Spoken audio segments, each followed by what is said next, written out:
Hello, welcome to law excellence. ఇవాల్టి వీడియోలో మనం కాంపిటేటివ్ ఎగ్జామ్స్కి ఉపయోగపడేటటువంటి ఈనాడు, సాక్షి మరియు నమస్తే తెలంగాణ పేపర్స్లోని ఇంపార్టెంట్ కరెంట్ అఫైర్స్ గురించి డిస్కస్ చేసుకుందాం. ఇవాల్టి మన ఫస్ట్ ఆర్టికల్ వచ్చేసి గల్ఫ్ దేశాల్లో ఉన్నటువంటి ప్రవాస భారతీయ కార్మికుల కోసం జారీ చేసినటువంటి కనీస సిఫార్సు వేతనాల విధానం గురించి. దీనిని పునఃసమీక్షించేది లేదు అనేసి కేంద్ర విదేశీ వ్యవహారాల మంత్రి ఇటీవల లోక్సభలో సమాధానం ఇవ్వటం జరిగింది. దీంతో లక్షలాది మంది కార్మికులు, వాళ్ళ మీద ఆధారపడినటువంటి కుటుంబాలకి కూడా ఇది తీరని వేదన కలిగించింది అన్నటువంటిది ఈ ఆర్టికల్ అనమాట. 6 గల్ఫ్ దేశాల్లో ఉన్నటువంటి రాయబార కార్యాలయాలకి ప్రతి సంవత్సరం దాదాపు 15,000కు పైగా ఫిర్యాదులు అనేవి వస్తూ ఉన్నాయి. ఇందులో అధిక శాతం వేతనాల చెల్లింపులకు సంబంధించినవే. ఇందులో పరిష్కారం అవుతున్నవి 5% కంటే తక్కువగానే ఉన్నాయి. ఇలాంటి వేతన సమస్యల్ని పరిష్కరించాలి అనేసి రాష్ట్ర ప్రభుత్వాలు, కార్మిక సంఘాలు, ఎంపీల నుంచి కేంద్రానికి ఎన్నోసార్లు ప్రతిపాదనలు వెళ్ళాయి. కేంద్రం అనేది గల్ఫ్ దేశాలతో సంప్రదింపులు జరిపి గత ఏడాది సెప్టెంబర్లో కనీస సిఫారసు వేతనాల మీద 2 ఉత్తర్వులను జారీ చేసింది. ఇందులో భారతదేశంలోని కనీస వేతనాల ప్రాతిపదికన గల్ఫ్ దేశాల్లో ఉన్నటువంటి కార్మికులకు ఈ ఉత్తర్వులు ఇచ్చింది. వాస్తవానికి గల్ఫ్లో ఉన్నటువంటి పరిస్థితుల్ని అధ్యయనం చేసి ఉత్తర్వులు ఇవ్వాల్సి ఉంటే కేంద్రం అనేది రాయబార కార్యాలయాన్ని కూడా సంప్రదించకుండానే నేరుగా ఉత్తర్వులు అనేవి ఇచ్చింది. అవి అక్కడి కార్మికుల మీద తీవ్ర ప్రభావం చూపించాయి. అప్పటి వరకు అక్కడ ప్రవాసులైనటువంటి కార్మికుల్ని వేధిస్తున్నటువంటి గల్ఫ్ కంపెనీల యాజమాన్యాలకి ఆ ఉత్తర్వులు మరింత ఊతమిచ్చినట్టుగా ఉంది. కార్మికుల వేతనాలు 30 నుంచి 50% తగ్గాయి. ఇలాంటి పరిస్థితుల్లో ఈ కనీస సిఫారసు వేతనాల మీద ఏదైతే ఉత్తర్వులు జారీ చేశాయో వాటి గురించి ఒకసారి మళ్ళీ పునఃసమీక్షించాలి అనేసి చెప్తూ ఉంటే కేంద్ర ప్రభుత్వం మాత్రం పట్టించుకోవట్లేదు అన్నది ఈ ఆర్టికల్. దీనికి సంబంధించి క్వశ్చన్ చూడండి. ప్రవాసీ భారతీయ దివాస్ అన్నటువంటి దాన్ని మనం ఎప్పుడు జరుపుకుంటాము? ప్రతి సంవత్సరం జనవరి 9వ తేదీన ప్రవాసీ భారతీయ దివస్ అన్నటువంటి దాన్ని జరుపుకుంటాము. భారతదేశం నుంచి ఎక్కువ మంది ఏ గల్ఫ్ దేశానికి ఉపాధి కోసం వెళతారు? మొత్తం 6 గల్ఫ్ దేశాల్లో ఎక్కువ మంది యుఏఈ, యునైటెడ్ అరబ్ ఎమిరేట్స్, ఈ యుఏఈ దేశానికి ఉపాధి కోసం వెళ్తూ ఉంటారు. దుబాయ్ అంటాం కదా, అది ఈ యునైటెడ్ అరబ్ ఎమిరేట్స్ దేశంలోనే ఉంది. ఇక్కడికే ఎక్కువ మంది ఉపాధి కోసం వెళ్తూ ఉంటారు. మన నెక్స్ట్ ఆర్టికల్ వచ్చేసి సూక్ష్మ పోషకాలు అనేవి అందరికీ అందటం లేదు. చిరుధాన్యాల వల్ల ఆరోగ్య ప్రయోజనాలు చాలా ఉన్నాయి. అలాగే వాతావరణ మార్పులకు అనుగుణంగా వీటిని సాగు చేయాలి అన్నటువంటి దాని మీద అవగాహన పెంపొందించడం కోసమే 2023వ సంవత్సరాన్ని అంతర్జాతీయ చిరుధాన్యాల సంవత్సరంగా ప్రకటించాలి అనేసి భారత్ తీర్మానం చేసింది. ఆ తీర్మానానికి ఐక్యరాజ్య సమితి కూడా ఆమోదం తెలిపింది. ఈ తీర్మానాన్ని Bangladesh, Kenya, Nepal, Nigeria, Russia, Senegal వీటన్నింటితో కలిపి భారత్ ప్రవేశపెట్టినటువంటి ఈ తీర్మానాన్ని మొత్తం 193 దేశాలతో కూడినటువంటి సర్వప్రతినిధి సభ అనేది ఏకగ్రీవంగా ఆమోదించింది. ఒకప్పుడు మన దేశంలో ఎక్కువ మంది వాడినటువంటి ఆహార పదార్థం చిరుధాన్యాలే అనమాట. హరిత విప్లవంలో భాగంగా గోధుమ, వరికి అధిక ప్రాధాన్యం అనేది దక్కటంతో చిరుధాన్యాలు అనేవి ప్రాధాన్యం కోల్పోతూ వచ్చాయి. వాటి సాగు కూడా తగ్గుతూ వచ్చింది. దాంతో మధుమేహం, ఊబకాయం లాంటి జీవనశైలి రుగ్మతలు, పోషకాహారం లోపం ఇలాంటివన్నీ వస్తూ ఉన్నటువంటి తరుణంలో చిరుధాన్యాల యొక్క ప్రాధాన్యాన్ని అందరూ గుర్తించాలి అన్నటువంటి లక్ష్యంతో, సూక్ష్మ పోషకాల గురించి అవగాహన పెంపొందించాలి అన్నటువంటి లక్ష్యంతో 2023వ సంవత్సరాన్ని అంతర్జాతీయ చిరుధాన్యాల సంవత్సరంగా ప్రకటించాలి అనేసి భారత్ తీర్మానాన్ని చేసింది. అంతేకాకుండా మన కేంద్ర ప్రభుత్వం 2018వ సంవత్సరాన్ని జాతీయ చిరుధాన్యాల సంవత్సరంగా కూడా ప్రకటించడం జరిగింది. ఈ చిరుధాన్యాల యొక్క ఆరోగ్య ప్రయోజనాల గురించి ప్రజల్లో అవగాహన కల్పించడంతో పాటు వాటి యొక్క ఉత్పత్తి, వినియోగం, వ్యాపార కోణంలో జొన్న, సజ్జ, రాగి, కొర్రలు, సామలు, ఊదలు, ఒరిగలు ఇలాంటి వాటన్నింటినీ కూడా ముతక ధాన్యాల నుంచి పోషక ధాన్యాలు అంటే న్యూట్రీ సెరల్స్గా మార్చడం జరిగింది. అయినా కూడా చిరుధాన్యాల సాగు అనేది మన దేశంలో ఆశించినంతగా పెరగటం లేదు.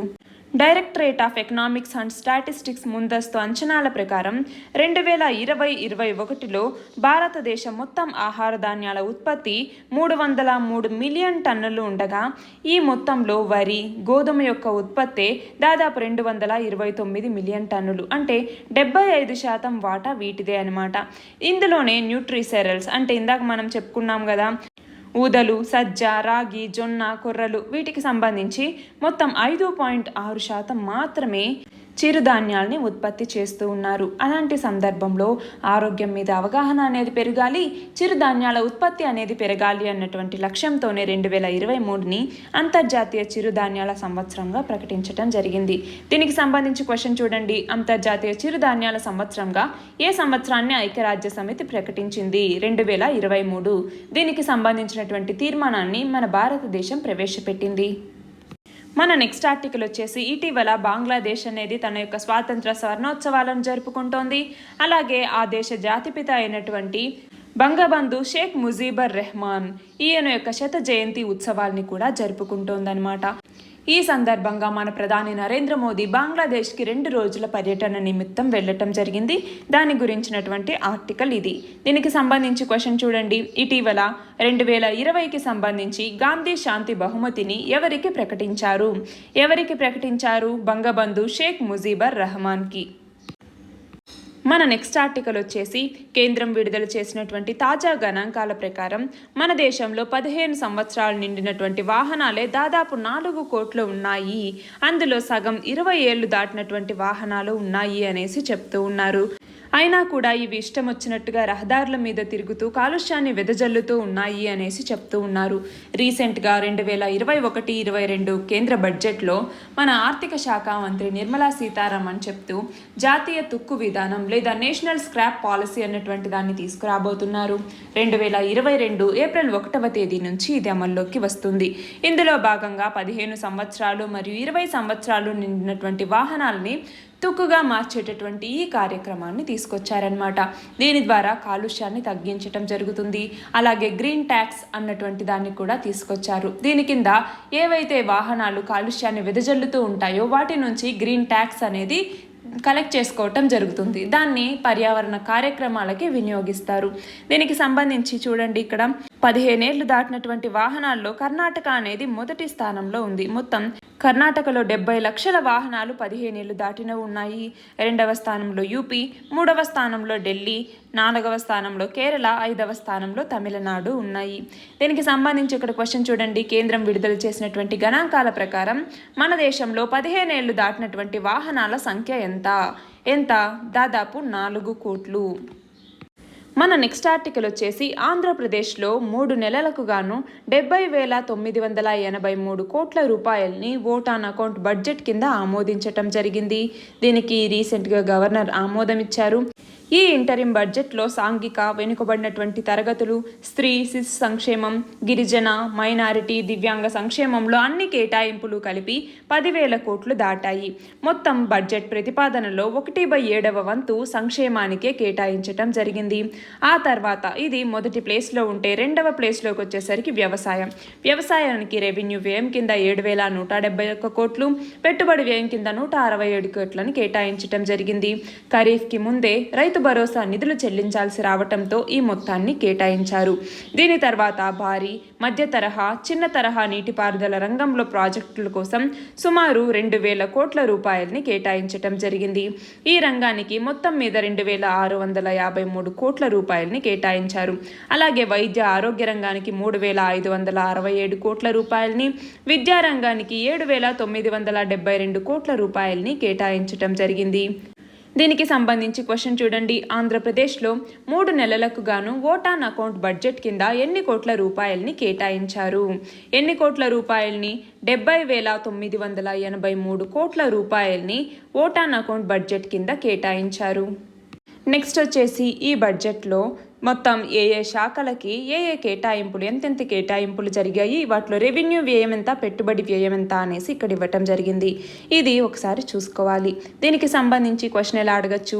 ఏపీ ఇంటరిం బడ్జెట్లో అంటే ఏదైతే ఓట్ ఆన్ అకౌంట్ బడ్జెట్ తీసుకొచ్చారో ఇందులో వ్యవసాయ రంగానికి రెవెన్యూ వ్యయం కింద, పెట్టుబడి వ్యయం కింద ఎన్ని కోట్ల రూపాయలని కేటాయించారు? రెవెన్యూ వ్యయం కింద ఎన్ని కోట్ల రూపాయలని కేటాయించారు? ఇక్కడ చూడండి, వ్యవసాయం ఎక్కడుంది? ఇక్కడ ఉంది. మొత్తం రెవెన్యూ వ్యయం కింద 7,171.26 కోట్లను కేటాయించారు. అలాగే పెట్టుబడి వ్యయం కింద ఎంత కేటాయించారు? 167.64 కోట్ల రూపాయలని పెట్టుబడి వ్యయం కింద కేటాయించటం జరిగింది. మన నెక్స్ట్ ఆర్టికల్ వచ్చేసి కర్నూలు విమానాశ్రయం గురించి.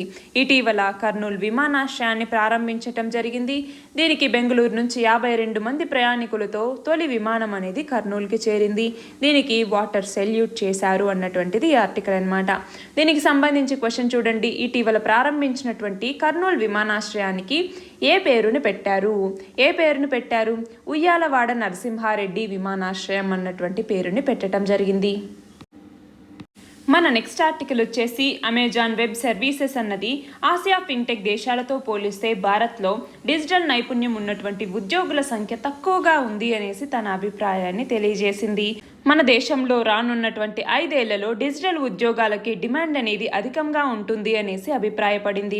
2025 నాటికి ప్రస్తుతం ఉన్నటువంటి 2.5 కోట్ల డిజిటల్ నైపుణ్య ఉద్యోగుల సంఖ్య ఇప్పుడు 2.5 కోట్లు డిజిటల్ నైపుణ్య ఉద్యోగుల సంఖ్య అనేది ఉంది.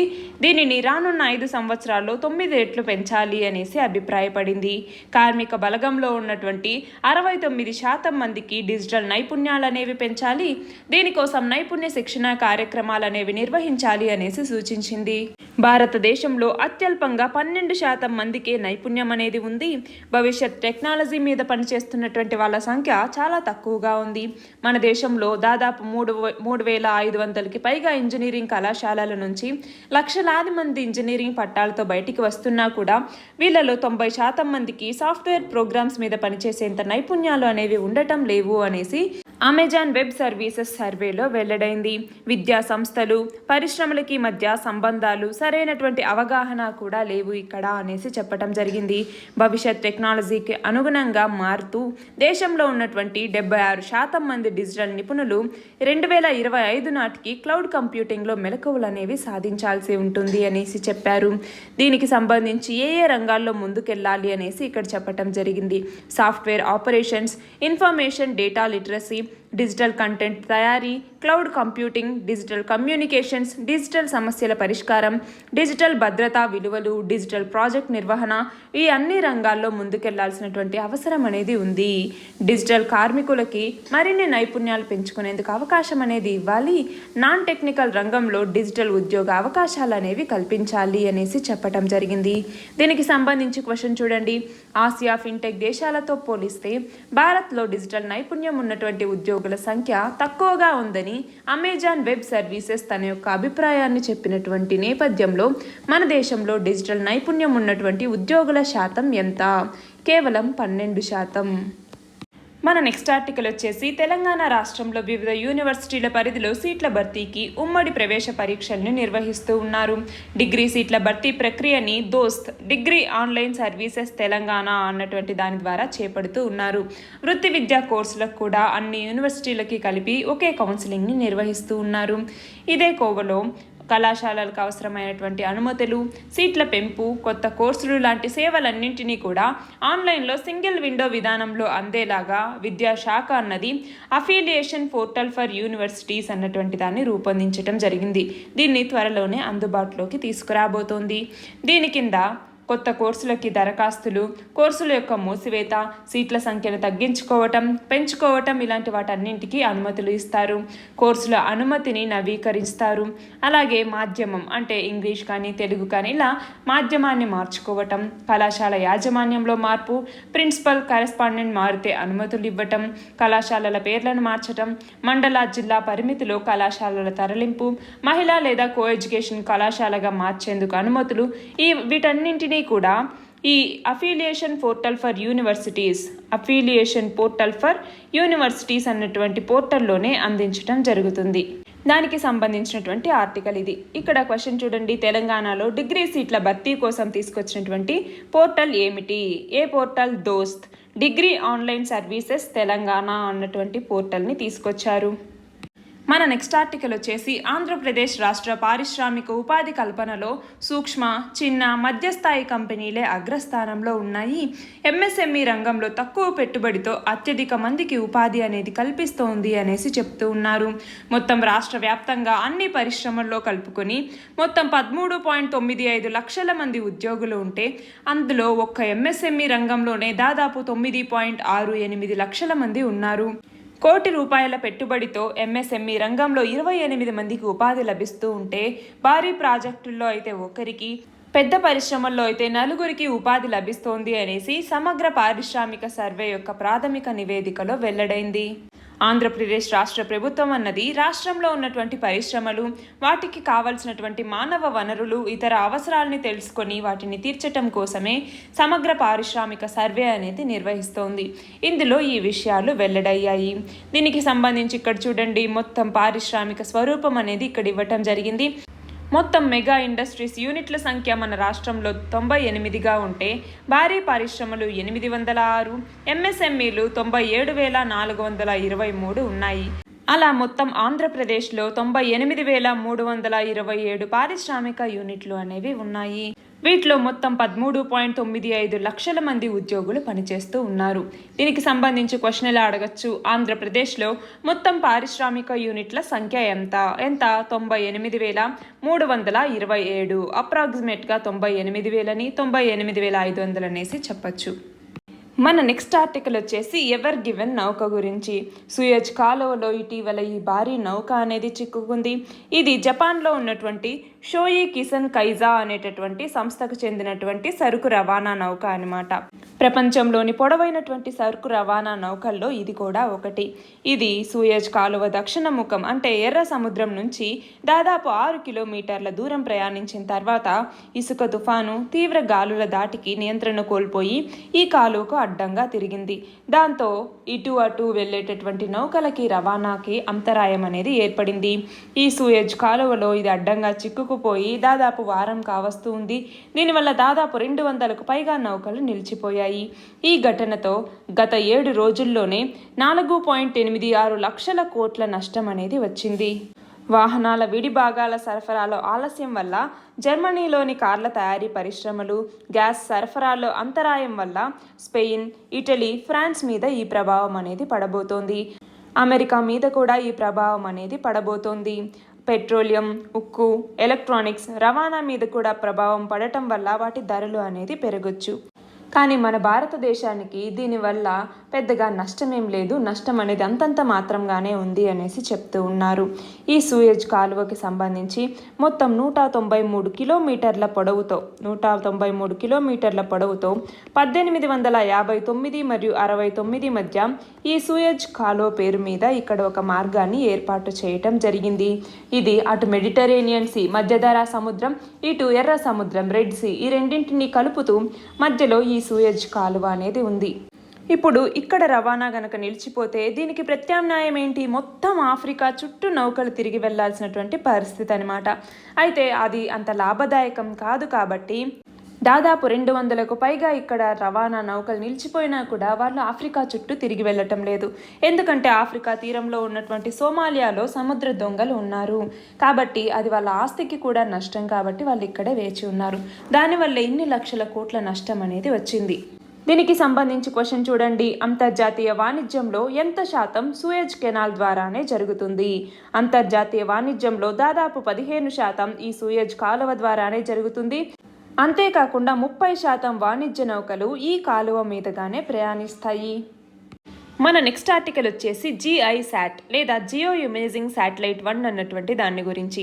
దీనిని 2020 జనవరి 15నే ఈ ఉపగ్రహ ప్రయోగం అనేది నిర్వహించాల్సి ఉండగా సాంకేతిక పరమైనటువంటి కారణాలతో 2020లో వాయిదా వేయటం జరిగింది.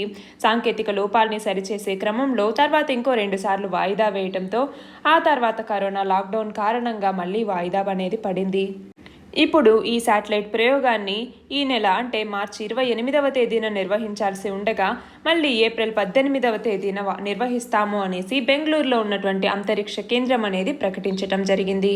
ఉపగ్రహంలో చిన్న సాంకేతిక లోపం ఏర్పడినటువంటి కారణంగా దీన్ని వాయిదా వేశారు.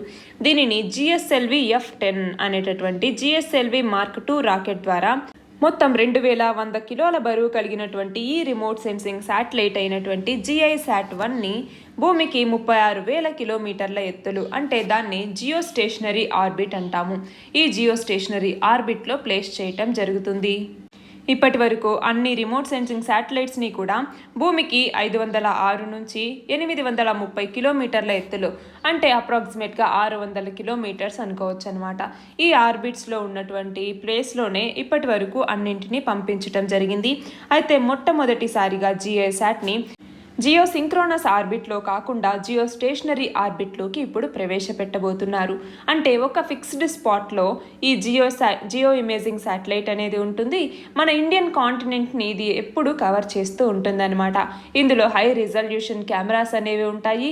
దీని ద్వారా మన బార్డర్స్లో ఏమన్నా చేంజెస్ వస్తే వాటిని మానిటర్ చేస్తూ ఉండటం, అలాగే మన కంట్రీ యొక్క ఓవరాల్ జాగ్రఫికల్ కండిషన్ని మానిటర్ చేస్తూ ఉండటం దీని యొక్క ముఖ్య ఉద్దేశం. దీనికి సంబంధించి క్వశ్చన్ చూడండి. జియో ఇమేజింగ్ శాటిలైట్ 1 లేదా GISAT-1ని ఏప్రిల్ 18న ఏ రాకెట్ ద్వారా ప్రయోగించబోతున్నారు? వాహక నౌక లేదా రాకెట్ అంటాము. ఏ వాహక నౌక ద్వారా? GSLV F-10 అన్నటువంటి వాహక నౌక ద్వారా. ఈ GSLV F-10 అన్నది GSLV Mark II రకానికి సంబంధించినటువంటి రాకెట్. దీని ద్వారా జియో ఇమేజింగ్ శాటిలైట్ 1ని ప్రయోగించబోతున్నారు.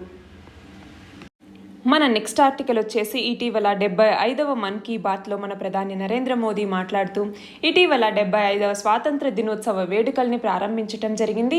అందులో భాగంగా 75 వారాల పాటు ఆజాదీ కా అమృత్ మహోత్సవ్ అన్నటువంటి పేరుతో వివిధ కార్యక్రమాల్ని నిర్వహించబోతున్నాము. అలాంటి సందర్భంలో 75వ మన్ కీ బాత్ అన్నటువంటిది జరుగుతోంది. ఇది చాలా ఆనందదాయకం అనేసి చెప్పటం జరిగిందనమాట. ఇందులో మాట్లాడుతూ స్వాతంత్ర సమరయోధులు చేసినటువంటి త్యాగాల్ని, పౌరులుగా మన బాధ్యతల్ని గుర్తు చేసి మన కర్తవ్యాల్ని మనం నిర్వహించాలి అనేసి మన ప్రధాని నరేంద్ర మోదీ పిలుపునివ్వటం జరిగింది. అంతేకాకుండా ఇప్పుడు మళ్ళీ కరోనా వేవ్ 2 అనేది వస్తూ ఉన్నటువంటి నేపథ్యంలో అందరూ కూడా కరోనా వ్యాక్సిన్ తీసుకోండి, అది సేఫ్ అనేసి చెప్పటం జరిగింది. అంతేకాకుండా వ్యవసాయ రంగాన్ని ఆధునికీకరించాల్సినటువంటి అవసరం ఉంది. వ్యవసాయ రంగంలో కొత్త ఉపాధి అవకాశాలు రావాలి అన్నా, రైతుల యొక్క ఆదాయం పెరగాలి అన్నా కూడా ఆ రంగంలో వినూత్నమైనటువంటి పద్ధతుల్ని ప్రవేశపెట్టాల్సినటువంటి అవసరం ఉంది అనేసి మన ప్రధాని నరేంద్ర మోదీ చెప్పటం జరిగింది. అంతేకాకుండా ఇటీవల ఆంధ్రప్రదేశ్లోని విజయవాడకు చెందినటువంటి ప్రొఫెసర్ శ్రీనివాస్ పదకండ్ల ఈయన వాహనాల తుక్కు నుంచి శిల్పాలు సృష్టించటం జరిగింది. అలా సృష్టించినటువంటి భారీ శిల్పాలని పబ్లిక్ పార్కుల్లో ఏర్పాటు చేస్తే వాటిని ప్రజలు ఆసక్తితో గమనిస్తూ ఉన్నారు. కాబట్టి ఇలాంటి వాటి కృషిలో పాల్గొనేందుకు మరింత ముందుకు నడవాల్సినటువంటి అవసరం అనేది ఉంది అనేసి మన ప్రధాని నరేంద్ర మోదీ చెప్పారు. దీనికి సంబంధించి క్వశ్చన్ చూడండి. ఇటీవల ఆజాదీ కా అమృత్ మహోత్సవ్ అన్నటువంటి పేరుతో 75వ స్వాతంత్ర దినోత్సవ వేడుకల్ని ఏ రోజున మొదలుపెట్టారు? ఏ రోజున? మార్చి 12వ తేదీన మొదలుపెట్టారు. మార్చి 12, 2021 నుంచి ఆగస్టు 15 అంటే 2022 ఆగస్టు 15 వరకు మొత్తం 75 వారాల పాటు ఈ 75వ స్వాతంత్ర దినోత్సవ వేడుకల్ని జరుపుకుంటాము. ఇవాల్టి మన లాస్ట్ ఆర్టికల్ వచ్చేసి అగ్ని ప్రమాదాలు లేదా కార్చిచ్చు లేదా ఫారెస్ట్ ఫైర్స్ గురించి. అడవుల్లోకి వెళ్ళేటటువంటి వాళ్ళు చేసేటటువంటి చిన్న చిన్న తప్పులు, వాళ్ళ యొక్క నిర్లక్ష్యం వల్లనే ఫారెస్ట్ ఫైర్స్ అనేవి వస్తున్నాయి అనేసి అటవీ శాఖ చెప్తోంది. ఇక్కడ మాట్లాడుతుంది నాగర్ కర్నూలు జిల్లాలో ఉన్నటువంటి నల్లమల అడవుల గురించి. ఇక్కడ వన్యప్రాణులకి అత్యంత విలువైనటువంటి ఔషధ మొక్కలకి ఇది కేంద్రంగా ఉంది. అంతేకాకుండా ఈ అటవీ ప్రాంతంలోనే, ఈ నల్లమల అటవీ ప్రాంతంలోనే దేశంలో అతిపెద్ద టైగర్ రిజర్వ్ అనేది కూడా ఉందన్నమాట. ఇక్కడ ఉన్నటువంటి దాదాపు 2500 చదరపు కిలోమీటర్ల విస్తీర్ణంలో ఉన్నటువంటి ప్రాంతంలో గత నెల రోజులుగా 200కు పైగా మంటలు అనేవి చెలరేగాయి. విలువైనటువంటి అటవీ సంపద అనేది బుగ్గిపాలైంది అన్నట్టుగా ఈ ఆర్టికల్లో ఇవ్వటం జరిగింది. వీటికి కారణంగా వేసవిలో ఎవరైతే అడవుల్లోకి వెళ్తారో వాళ్ళు సిగరెట్లు, బీడీలు తాగించి నిప్పు పెట్టడం కానీ, అలా చిన్న చిన్న తప్పులు, నిర్లక్ష్యం వల్ల చేసేటటువంటి తప్పుల వల్లనే చాలా చోట్ల కార్చిచ్చులు అనేవి వస్తూ ఉన్నాయి అనేసి అటవీ శాఖ చెప్తోంది. దీనికి సంబంధించి క్వశ్చన్ చూడండి. భారతదేశంలోని అతిపెద్ద టైగర్ రిజర్వ్ అనేది ఎక్కడ ఉంది? ఇందాకే చెప్పుకున్నాం, నల్లమల ఫారెస్ట్ రేంజ్లో ఉంది. అయితే ఈ అతిపెద్ద టైగర్ రిజర్వ్ అనేది ఎక్కడ ఉంది?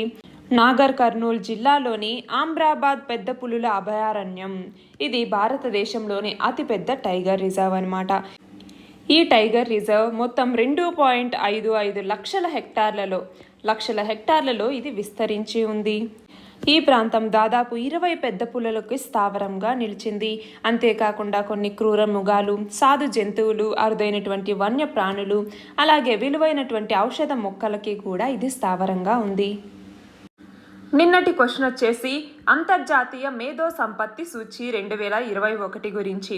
దీన్ని ఇంటర్నేషనల్ ఇంటలెక్చువల్ ప్రాపర్టీ ఇండెక్స్ అని కూడా అంటాము. 2021లో విడుదలైనటువంటి ఈ సూచీలో మొత్తం 53 ప్రపంచ ఆర్థిక వ్యవస్థల్లో భారతదేశ స్థానం వచ్చేసి 40వ స్థానం అన్నమాట. 50వ మేధో సంపత్తి సంబంధిత సూచికల సమితిలో మొత్తం 100కి గాను 38.4 స్కోర్ని మన భారతదేశం అన్నది సాధించింది. అలా సాధించి మొత్తం 40వ స్థానంలో నిలిచింది. ఈ సూచి ఏదైతే ఉందో, ఈ అంతర్జాతీయ మేధో సంపత్తి సూచి అన్నది ఎవరిస్తారు? US chamber of commerce global innovation policy centre. Global innovation policy centre అనేది ఈ వార్షిక సూచికను విడుదల చేస్తుంది. మొత్తం 53 ప్రపంచ ఆర్థిక వ్యవస్థల్లో మేధో సంపత్తి హక్కులని పేటెంట్ మరియు కాపీరైట్ విధానాల నుంచి ఐపీ ఆస్తుల వాణిజ్యీకరణ మరియు అంతర్జాతీయ ఒప్పందాల ఆమోదం వరకు కూడా మొత్తం అన్నింటినీ అంచనా వేసి ఈ గ్లోబల్ ఇన్నోవేషన్ పాలసీ సెంటర్ అన్నది ఈ అంతర్జాతీయ మేధో సంపత్తి సూచీని ఇవ్వటం జరుగుతుంది. ఇవాల్టి క్వశ్చన్ వచ్చేసి ప్రతిష్టాత్మక అమెరికా కార్నర్ని దక్షిణ భారతదేశంలో తొలిసారిగా ఏ నగరంలో ఏర్పాటు చేశారు? దీని ఆన్సర్ కమెంట్ సెక్షన్లో ఇవ్వండి. కరెక్ట్ ఆన్సర్ రేపటి వీడియోలో చూద్దాం. All the very best and thank you very much.